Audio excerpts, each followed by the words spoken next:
So we have signed off on the grooming policy, and the document is available. We'll circulate it across the system, put it on our website, etc. I want to draw some reference to some of the guidelines in relation to hairstyles. The law allows the school to set rules, and that you're required to abide by the rules. And part of the guideline is now to say to schools, they must review their rules to make sure they are in conformity with the Constitution and the laws, and they must engage their stakeholders so that we are all at one what is reasonable in terms of a rule. In relation to hairstyles for boys, a school rule could say the following, that subject to exemption or modification on grounds of religion, health, or other permitted grounds, that the hair shall be clean and neatly maintained, shall be kept in a conventional low cut that is evenly graded around the head, with length kept close to the scalp, away from the face, ears, and eyes, and secured of, and if it is long, at the nape of the neck, hair of an intermediate length that cannot conform to these requirements must be covered at all times with approved headwear. I'm saying these are things that the school will have to settle on. We're giving some guidelines on it. You as parents need to be involved with the PTA in agreeing. Hair shall remain in its natural texture and color. That one I can say for sure that I think we can rule on that one. I think I would want to give a clear guideline on that one. Yes, we don't, because that's going to create too much contention with people having colored hair and all the kind of distraction. No fashion trends, shaved sides or visible lines or pattern. Too much, again, contention with that, so I would agree with that one. Let us adopt that one.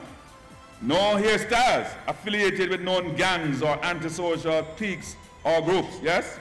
No chemically processed styles. No bleach or dyed hair. Eyebrows for the boys shall not be shaved or have any visible lines or patterns. No beards, moustache or sideburns are allowed. Male students with facial hair must be clean shaven. Or, you know, they can give guidelines that they can keep it. That's one. Or the alternative, they can wear it but it has to be neatly cut. And of course, internal tattoos and body piercing. Students must not have any visible tattoos or body piercing, which I think is a reasonable one. Again, subject to exemptions for religion, health, or other permitted grounds. For the girls now, that the hair equally should be clean and neatly maintained, worn, gathered, or plaits, braids, twists, or locks that are evenly spaced. And by the way, the Rastafarians already are allowed to wear their locks. I think the contingent of those are not Rastafarian, so the guidelines I spoke about is something that, subject to any constitutional direction, that is what we have to agree on. Hair should remain in natural color. The school may agree to permit the following, that no fashion trends, shaved sides or visible lines or patterns, no hairstyle affiliated with known gangs or antisocial cliques or groups, no wigs or hair extensions, no bleach or dye hair. Again, for the girls, there would likely be rules relating to accessories, accessories that are plain, inconspicuous, and in school colors. No more than 2 colors may be worn at any one time. Eyebrows shall not be shaved or have any visible lines of pattern. It also may speak to nails. Nails should be short, not extending beyond fingertips, and clean. No nail polish.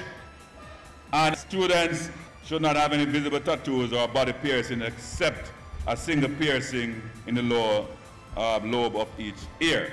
So we are asking the schools to form their subcommittee, which incorporates student voices, parents, importantly, all the key stakeholders, for us to go through and formulate the rules in accordance with the Constitution and the laws of the country, and for there to be a full stakeholder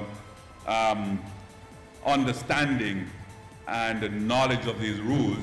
And once the rules are developed, sanctions are attached, then we are saying the law says you are required, your child is required to obey the rules of the school.